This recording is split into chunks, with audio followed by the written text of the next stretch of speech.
Assalamualaikum warahmatullahi wabarakatuh. Nahmaduhu wa nasta'inuhu wa nu'minu bihi wa natawakkalu alaih wa na'udzubillahi min sururi anfusina wa min sayyiati a'malina.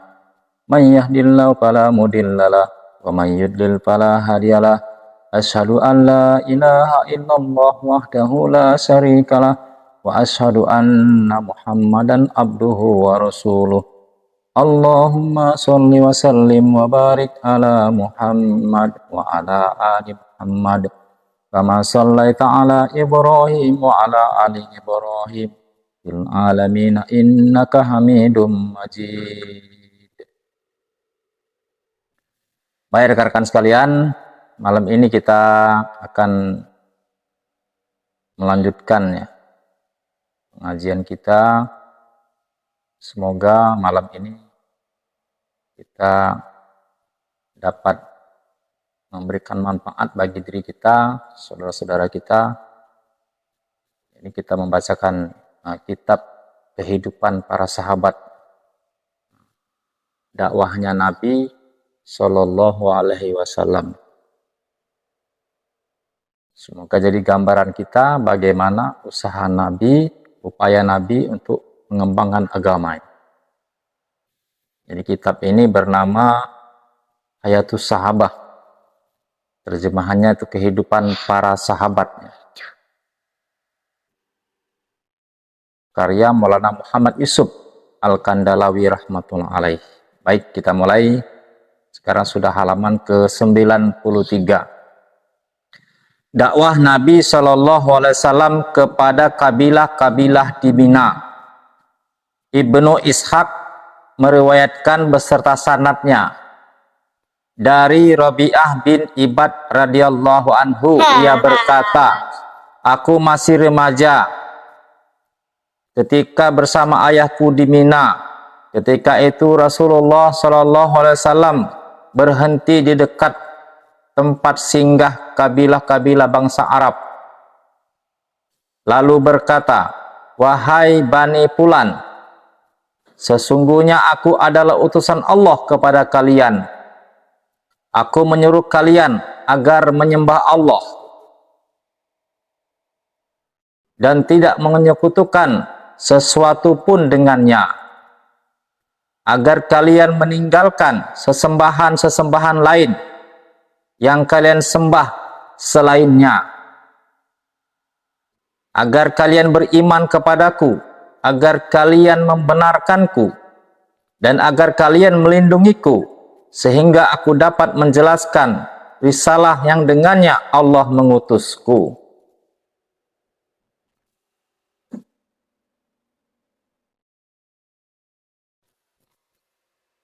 Sementara itu di belakangnya ada seorang laki-laki tampan yang bermata juling, rambutnya berjambul dua, mengenakan satu setel pakaian buatan Aden.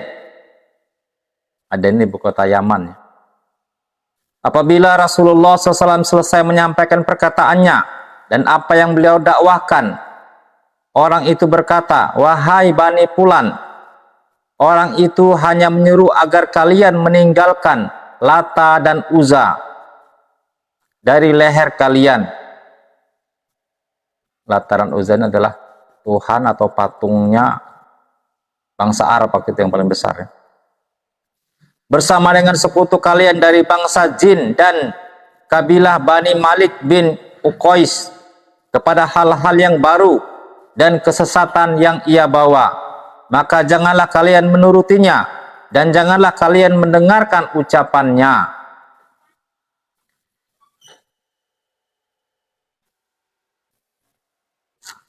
Maka dalam riwayat ini Ibnu Ishaq pun bertanya kepada ayahnya. Aku pun bertanya kepada ayahku, wahai ayah, siapakah orang yang mengikuti beliau itu dan menolak apa yang beliau katakan?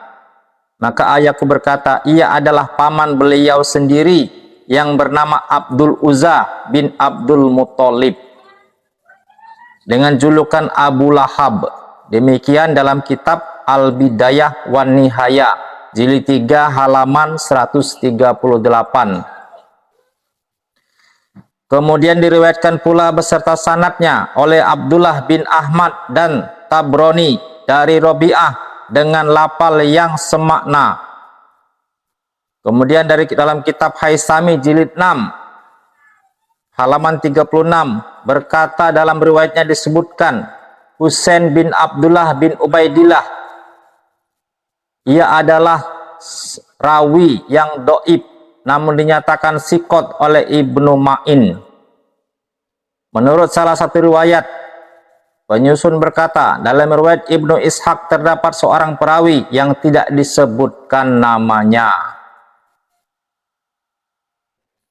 Jadi rekan-rekan sekalian,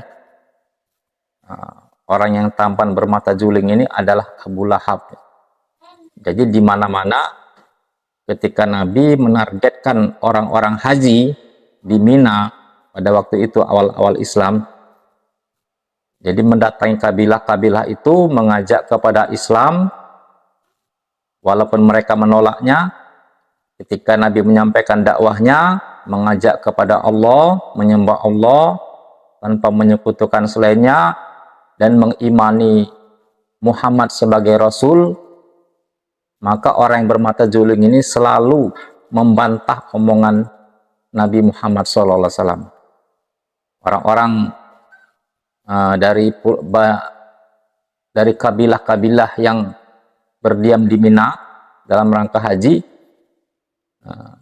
sebagiannya tidak mengetahui siapakah orang yang bermata juling itu. Maka ini dalam riwayat ini bertanyalah perawi di sini, yaitu Ibnu Ishaq kepada ayahnya pada saat itu, siapakah orang tersebut? Maka disebut Abu Lahab, yang namanya adalah dengan julukan Abdul Uzza, hamba Uzza, salah satu tuhan sesembahan orang Arab waktu itu yang paling besar, yang paling kuat lah dibilang gitu, Lata dan Uzza, patung yang paling besar.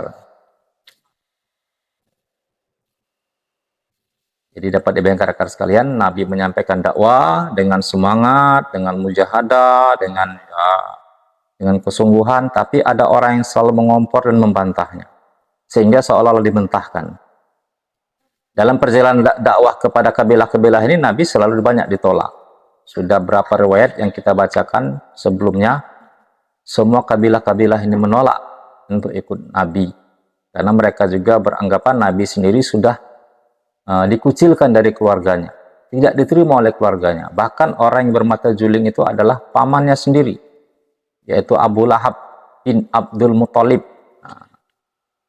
yaitu pamannya, ya masih saudara bapaknya Abdullah, anaknya Abdul Muthalib. Baik rekan sekalian, kita lanjutkan ke judul berikutnya, yakni dakwah Nabi SAW kepada sekelompok orang di Mina. Tabrani meriwayatkan beserta sanadnya dari Mudrik, ia berkata, aku pernah pergi haji bersama ayahku ketika berada di Mina. Ini Mudrik yang bercerita ya.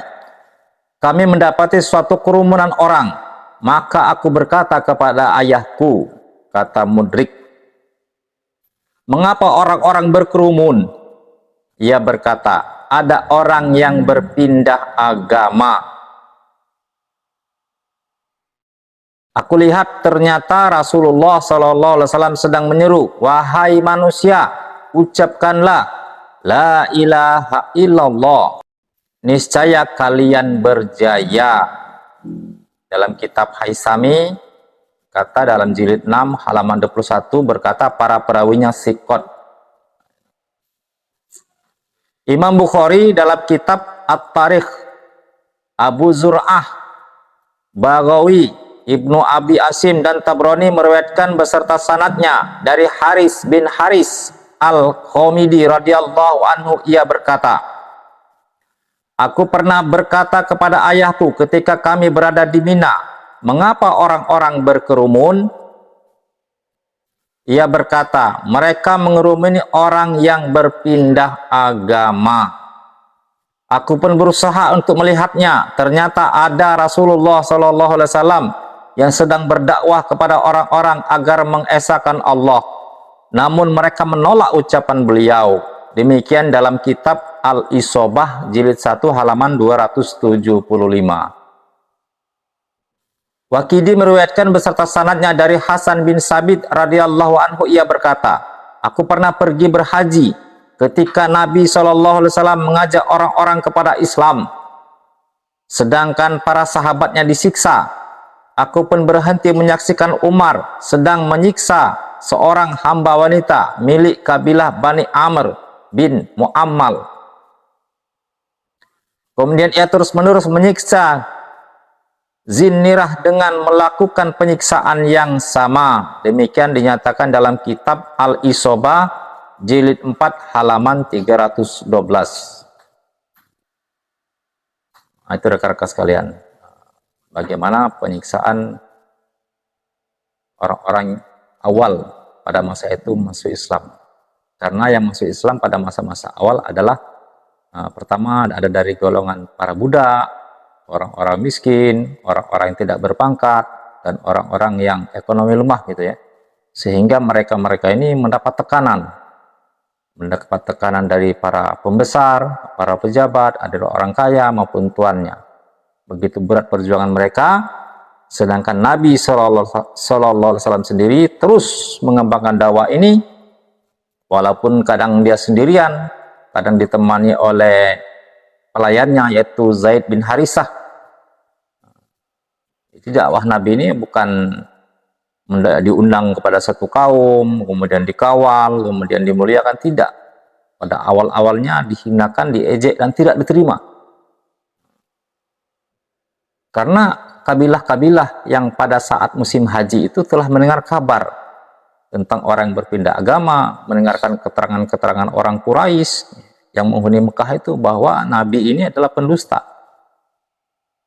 Dia mengingkari agama nenek moyang kita, dan beliau mencaci maki Tuhan kita, dan dia mengaku sebagai Nabi.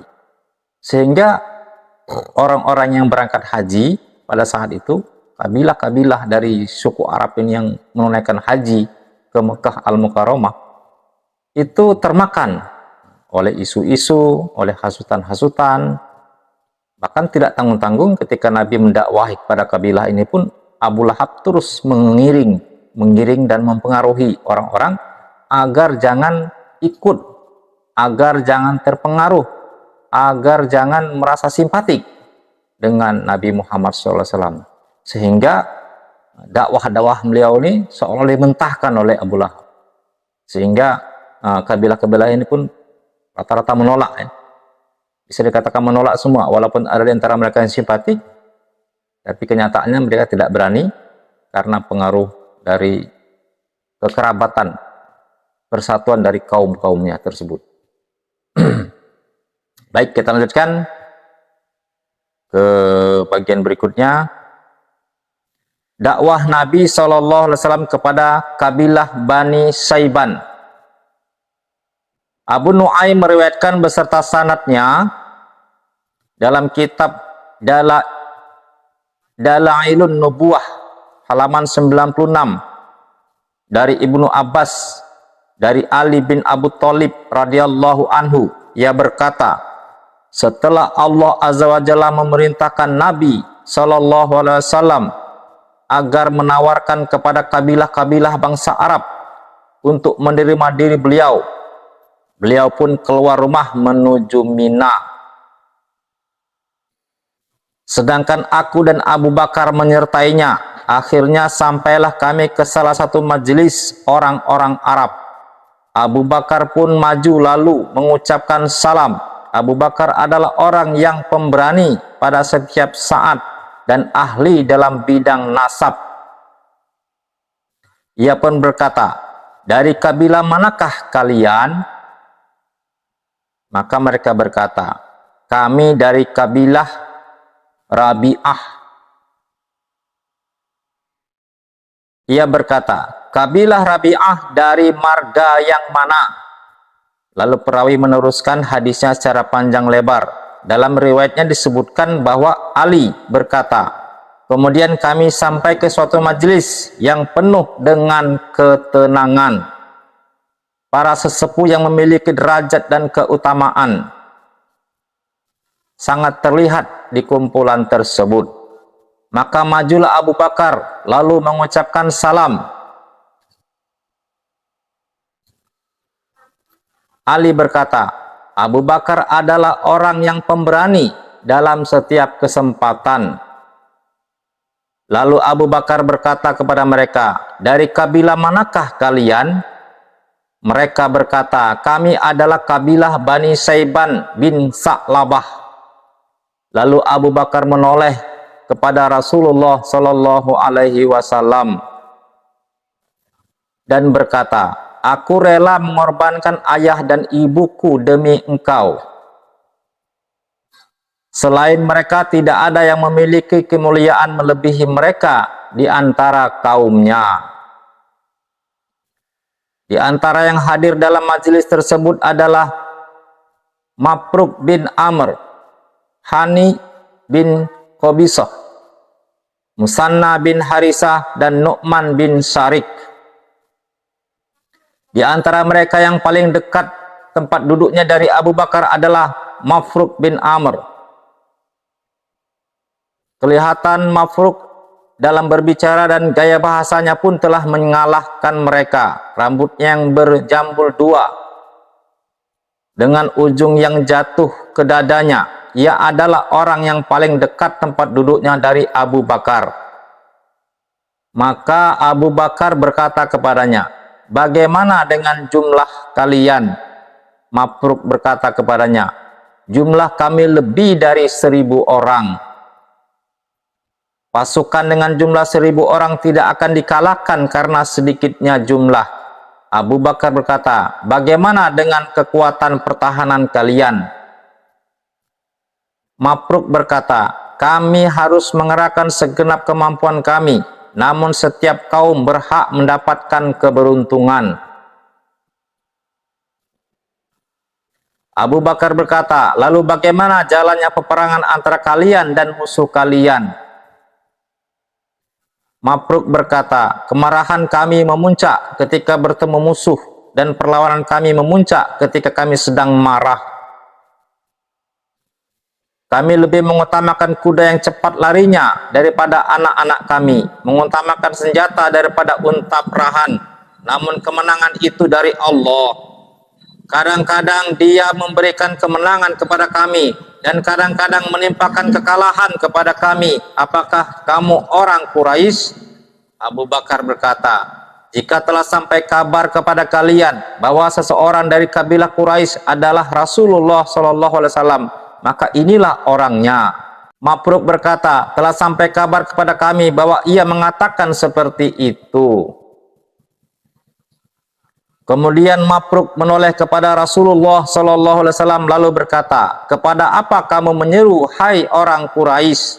Maka Rasulullah SAW pun maju lalu duduk. Sedangkan Abu Bakar berdiri sambil menaungi beliau dengan pakaiannya. Lalu Rasulullah SAW bersabda, aku menyeru kalian kepada kesaksian bahwa tidak ada Tuhan selain Allah semata-mata. Tidak ada sekutu baginya. Dan bahwasanya aku adalah utusan Allah, juga agar kalian memberiku tempat, melindungiku, dan membelaku, sehingga aku dapat menunaikan tugas yang telah Allah Ta'ala perintahkan kepadaku. Karena kabilah Quraisy telah menentang perintah Allah, mendustakan Rasulnya, dan merasa cukup dengan kebatilan tanpa kepedulian kebenaran. Padahal Allah yang Maha Kaya tidak memerlukan sesuatu lagi maha terpuji. Mafruk bertanya lagi kepada beliau, kepada apa lagi kamu berdakwah, hai orang Quraisy?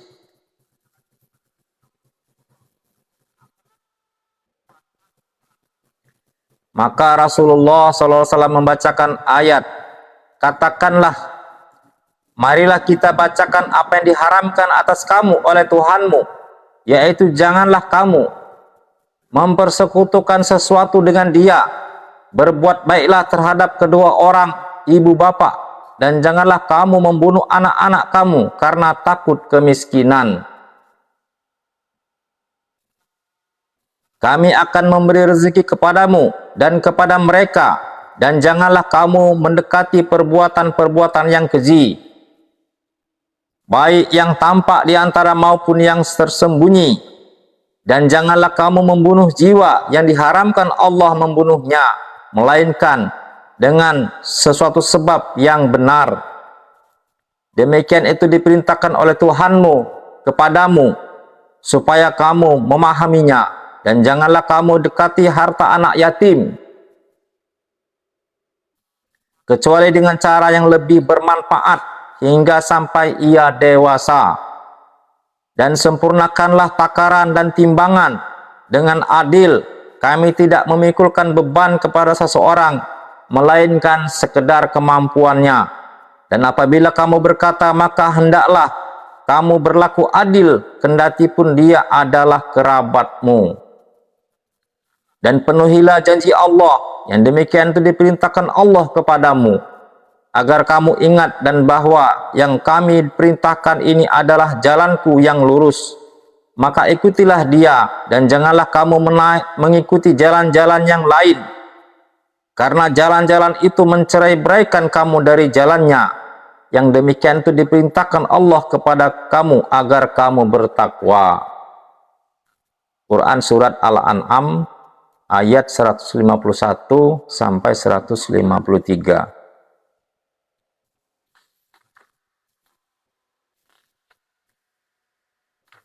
Lalu Mabruk bertanya lagi kepada beliau, kepada apa lagi kamu berdakwah, hai orang Quraisy?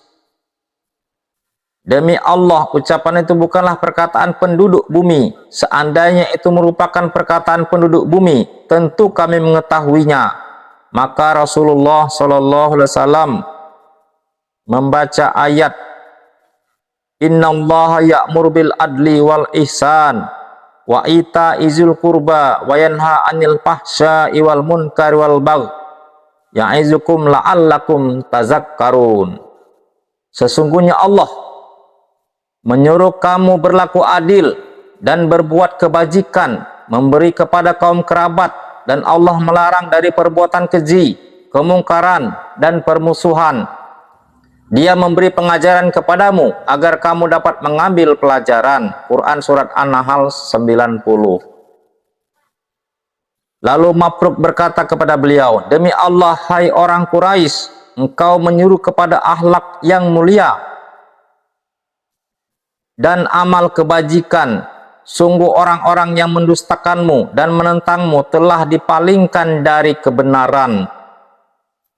Kemudian sepertinya Mabruk ingin agar Hani bin Qobisah turut serta dalam pembicaraan tersebut. Ia pun berkata, ini Hani bin Qobisah, sesepuh kami dan pemimpin agama kami. Lalu Hani berkata kepada beliau, aku telah mendengar ucapanmu, hai orang Quraisy. Ucapanmu benar, namun aku berpendapat bahwa jika kami meninggalkan agama kami dan mengikuti agamamu, karena satu kali pertemuanmu dengan kami yang tidak ada ujung pangkalnya, tanpa pemikirannya cukup tentang ajaranmu, dan tanpa memperhatikan dampak jangka panjang dari apa yang kamu serukan, adalah suatu kesilapan dalam menentukan pendapat. Sikap gegabah dalam cara berpikir dan kurang jeli dalam cara pandang terhadap dampak jangka panjang. Kesilapan itu biasanya terjadi karena sikap yang tergesa-gesa. Lagi pula di belakang kami ada orang-orang kami tidak suka untuk mengadakan suatu kesepakatan tanpa melibatkan mereka. Akan tetapi sebaiknya kamu pulang, kami pun akan pulang, dan kamu memikirkannya lagi, dan kami pun akan memikirkannya lagi. Jadi Mabruk ini rekan sekalian sebenarnya sudah bisa dibilang mengerti ya, memahami, katakanlah mungkin hidayah gitu istilahnya. Tapi salah satu sesepuh mereka yang hadir pada saat ini mengatakan tidak perlu mengambil tergesa-gesa. Jadi harus dipikirkan dulu karena masih ada orang-orang lain yang sebagai penentu di kaumnya, di kabilahnya. Kemudian sepertinya Hani ingin agar Musanah bin Harisah turut serta dalam pembicaraan tersebut. Ia pun berkata, ini Musanah, sesepuh kami dan pemimpin perang kami. Lalu Musanah berkata, Aku telah mendengar ucapanmu, aku juga menganggap bagus perkataanmu, hai orang Quraisy. Aku juga kagum dengan apa yang kamu bicarakan. Namun jawabanku terhadapnya adalah seperti jawaban Hani bin Qabisah. Kami tinggal di antara dua sumber air, salah satunya Yamamah dan yang lain Samamah. Rasulullah SAW bertanya, bagaimana kedua sumber air tersebut? Musanna berkata, salah satunya adalah sumber air di daerah pegunungan dan daratan negeri Arab. Sedangkan yang lain adalah sumber air di daratan Persia dan sungai-sungai milik Kisra. Kami tinggal di sana dengan sebuah perjanjian yang telah dibuat oleh Kisra dengan persetujuan kami, bahwa kami tidak akan mengadakan hal-hal baru ataupun melindungi orang-orang yang mengadakan hal-hal yang baru. Mungkin agama yang kamu serukan kepada kami termasuk hal-hal yang tidak disukai oleh para raja. Adapun wilayah kami yang berdekatan dengan negeri Arab, kesalahan penduduknya dapat diampuni, alasannya dapat diterima. Sedangkan wilayah kami yang berdekatan dengan negeri Persia, kesalahan penduduknya tidak dapat diampuni dan alasannya tidak dapat diterima. Oleh karena itu, jika kamu ingin agar kami menolongmu di wilayah yang berdekatan dengan negeri Arab, kami bersedia. Jadi rekan sekalian, kabilah ini mempunyai dua wilayah ya, yang berdekatan dengan Persia, yang berdekatan dengan Arab, karena ada dua sumber air. Jadi pendapat Hani ini dia siap menerima Nabi, melindungi Nabi di perkampungan yang lebih dekat kepada Jazirah Arab. Sedangkan perkampungan di mata air satunya yang berdekatan dengan Persia tidak bisa karena sudah terikat perjanjian. Jadi beda dengan Qabisah tadi ya, Abu Qabisah tadi. Kalau Qabisah tadi dia menolak, nanti ya sama-sama berpikir. Tapi kalau Musanna agak beda. Jadi memang beda-beda penerimaannya. Lanjutkan. Lalu Rasulullah SAW bersabda, apa yang kalian sampaikan bukanlah jawaban yang buruk, karena kalian telah menjelaskan dengan benar. Namun tidak akan dapat menegakkan agama Allah kecuali orang yang benar menjaganya dari segala penjuru. Beliau pun berdiri dengan memegang tangan Abu Bakar. Kemudian kami bertolak menuju majelis Aus dan Khazraj. Sebelum kami sempat bangun, mereka telah membaiat Rasulullah SAW. Ali radhiyallahu anhu berkata, mereka adalah orang yang memiliki kesungguhan dan kesabaran. Semoga Allah meridai mereka semua. Demikian dalam kitab Dalailun Nubuwah oleh Abu Nuaim. Jadi mereka juga membaiat, tapi karena tadinya ada ikatan perjanjian ya dengan Persia, mereka juga takut karena Persia itu Kisra rajanya itu merupakan negeri yang besar ya, punya tentara yang kuat. Jadi mereka tidak bisa menerima di sana, tapi perkampungan yang berdekatan dengan Arab. Dan sebagai mereka sudah membaiat setia kepada Nabi SAW, walaupun ini tidak jelas literaturnya, setia di sini apakah beberapa orang, apakah hanya pemuka saja, yang jelas mereka ada sudah membaiat Nabi, menyatakan setia. Baiklah rekan-rekan sekalian, itulah kisah Nabi ya, dan para sahabat mendakwakan agama. Begitu susah pada awal-awalnya, karena kenapa? Orang mau mengikut Muhammad, Nabi Muhammad pada saat itu tidak ada pengikut. Diusir dari kaumnya, yang pengikutannya adalah orang miskin, orang ekonomi lemah, bahkan dari golongan budak, jelek-jelek, mungkin kecil-kecil segala macam, tidak ada kekuatan, tidak ada pengaruh. Bagaimana orang mau ikut? Karena pada dasarnya kita sebagai manusia yang tidak bisa dikesampingkan, kadang memang kita terlalu melihat zohir, melihat secara fisik, sehingga mereka menolak semua. Harapan Nabi, kabilah-kabilah ini kan ikut kepada Nabi. Karena kalau kabilah-kabilah ini sudah berapa kabilah yang kita bacakan ini, sudah kabilah yang ke-9 didatangi Nabi. Sudah 9 kabilah didatangi. Semuanya menolak. Semuanya belum bersedia, semuanya takut karena melihat kondisi Nabi saat itu. Walaupun di antara mereka juga ada keyakinan bahwa ini benar, Tapi itulah rekan sekalian, itulah perjuangan Nabi SAW. Ini dibacakan, didengarkan, supaya kita merasakan. Mohon maaf bagi yang muslim, supaya kita merasakan. Supaya kita timbul empati. Supaya kita ada perasaan. Bagaimana susah payahnya perjuangan Nabi SAW sehingga Islam ini tersebar.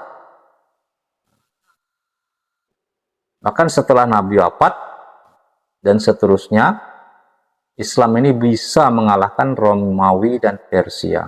Bahkan menaklukkan Yerusalem, Cordoba menjadi pusat ilmu pengetahuan. Bahkan ilmu-ilmu pengetahuan sekarang dasar-dasarnya itu dari Islam sebenarnya. Banyak literaturnya. Ke depan kita akan buka semua asal mulanya. Itulah rekan-rekan sekalian, semoga dengan pembacaan ini walaupun kita sebentar supaya tidak menimbulkan kebosanan, tapi akan kita usahakan terus ada keberkahan pengetahuan kita, menambah ilmu manfaat bagi kita, dan menambah kecintaan kita kepada agama, kepada pengorbanan Rasulullah SAW. Allahumma sholli ala Muhammad wa ala ali Muhammad. Semoga malam ini bawa keberkahan kita semua. Subhanakallahumma wa bihamdika asyhadu an la ilaha illa anta astaghfiruka wa atubu ilaik. Assalamualaikum warahmatullahi wabarakatuh.